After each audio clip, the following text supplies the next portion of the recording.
Banyak negara di dunia ini memilih sistem demokrasi sebagai pola kehidupan bernegara karena demokrasi dianggap sebagai sarana yang efektif untuk mencapai tujuan utama negara, yaitu kesejahteraan dan keadilan. Di dalam konteks Pancasila bukan hanya sekedar mekanisme politik, tetapi juga mencerminkan nilai-nilai kemanusiaan dan keadilan sosial. Dan sistem demokrasi memberikan ruang bagi partisipasi masyarakat dalam pengambilan keputusan, sehingga setiap individu merasa memiliki andil dalam proses pembangunan. Dengan demikian, demokrasi menjadi alat untuk mewujudkan keadilan sosial dan kesejahteraan bagi seluruh rakyatnya. Kalau mau mewujudkan kehidupan yang demokratis, maka kesadaran dari setiap warga negara itu sangatlah penting. Karena demokratis yang dipaksakan tidak akan bertahan lama dan cenderung lama menimbulkan resistensi. Oleh karena itu, kesadaran akan pentingnya nilai-nilai demokrasi itu harus ditanamkan dari setiap individu. Jika seluruh rakyat aja berperilaku demokratis dalam kehidupan sehari-harinya, maka nilai-nilai demokrasi akan membudaya dalam masyarakat. Hal ini bisa dicapai melalui pendidikan, dialog, dan pengalaman yang positif. Sehingga setiap individu merasa bertanggung jawab untuk berkontribusi dalam proses demokrasi. Strategi pembangunan budaya demokrasi. Pembangunan budaya demokrasi Pancasila memerlukan strategi yang tepat dan terencana. Edukasi dan keteladanan kepada generasi penerus sejak usia dini sangat penting untuk membangun kesadaran demokrasi. Proses ini harus dilakukan secara berkelanjutan, mulai dari lingkungan keluarga, lembaga pendidikan, hingga masyarakat. Misalnya, di lingkungan keluarga, orang tua dapat mengajarkan nilai-nilai demokrasi melalui diskusi dan pengambilan keputusan bersama. Di lembaga pendidikan, kurikulum yang mengedepankan pendidikan demokrasi harus diterapkan, sedangkan di masyarakat, perlu adanya ruang untuk berpartisipasi aktif dalam pengambilan keputusan publik.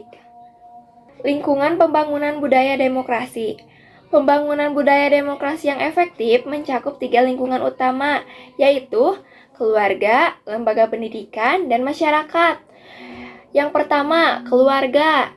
Sebagai unit terkecil, keluarga memiliki peran penting dalam menanamkan nilai-nilai demokrasi. Diskusi terbuka, pengambilan keputusan bersama, dan penghargaan terhadap pendapat masing-masing anggota keluarga dapat menjadi contoh nyata praktik demokrasi. Kedua, lembaga pendidikan. Sekolah harus menjadi tempat yang mendukung pembelajaran demokrasi melalui kurikulum yang mengajarkan tentang hak dan kewajiban serta praktik demokrasi dalam kegiatan sekolah. Siswa dapat belajar untuk berpartisipasi secara aktif. Yang ketiga, masyarakat. Masyarakat harus menciptakan suasana yang mendukung praktik demokrasi. Ini termasuk pendapat ruang bagi dialog, partisipasi dalam kegiatan sosial, dan mendukung transparansi dalam kegiatan pengambilan keputusan publik. Prinsip-prinsip budaya demokrasi Pancasila. Nah, prinsip-prinsip budaya demokrasi Pancasila itu diantaranya meliputi yang pertama, prinsip kebebasan yang bertanggung jawab, di mana setiap individu itu memiliki hak untuk menyampaikan pendapat, tetapi harus disertai dengan tanggung jawab terhadap dampak dari pendapat yang disampaikan tersebut. Kemudian yang kedua yaitu prinsip persamaan. Setiap warga negara memiliki hak yang sama di depan hukum dan dalam kesempatan untuk berpartisipasi dalam kehidupan berbangsa. Yang ketiga, prinsip solidaritas. Masyarakat harus saling mendukung dan saling membantu satu sama lain agar bisa menciptakan rasa kebersamaan di tengah masyarakat itu sendiri.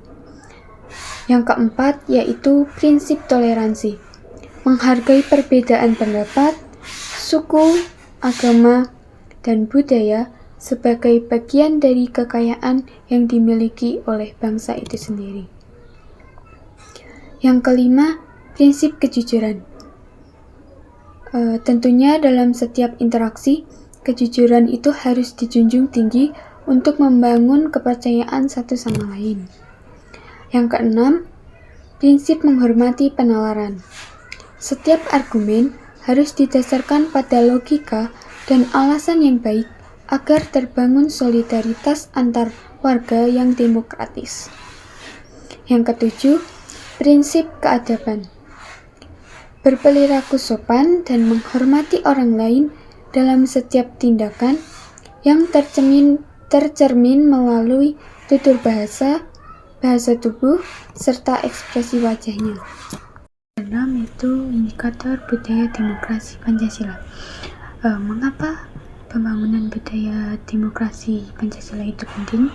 Karena pada hakikatnya suatu negara dapat disebut sebagai negara demokratis apabila pelaksanaan pemerintahan dan kehidupan rakyatnya terpenuhi oleh 3 indikator.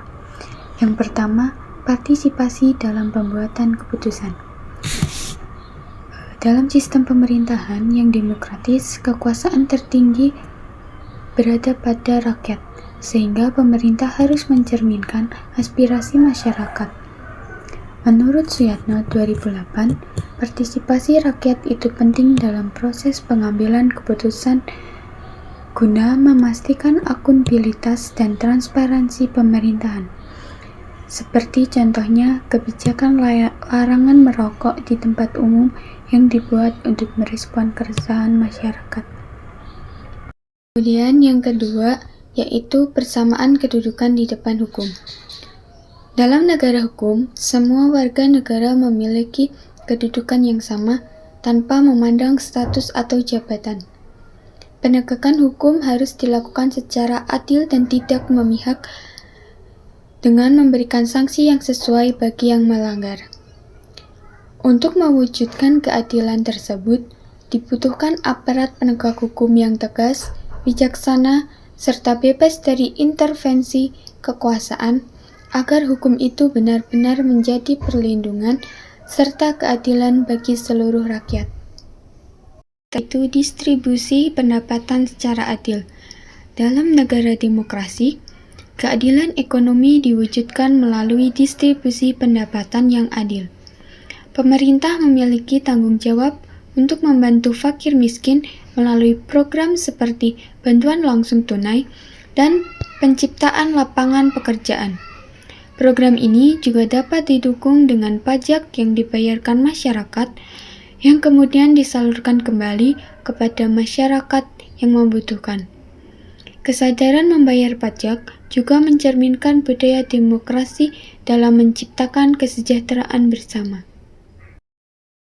Kesimpulannya, pembangunan budaya demokrasi Pancasila adalah proses yang melibatkan partisipasi aktif masyarakat untuk menciptakan keadilan dan kesejahteraan. Hal ini memerlukan kesadaran warga negara, strategi pendidik yang tepat, dan dukungan dari lingkungan keluarga, lembaga pendidik, dan masyarakat. Prinsip-prinsip seperti kebebasan yang bertanggung jawab, bersamaan, solidaritas, dan toleransi harus dijunjung tinggi. Keberhasilan pembangunan budaya demokrasi dapat diukur melalui partisipasi dalam pengambilan keputusan, penghormatan terhadap hak asasi manusia, dan kualitas dialog. Demikian, budaya demokrasi Pancasila dapat berperan dalam membentuk masyarakat yang adil dan berkeadaban. Yeah, Bobby Valentino.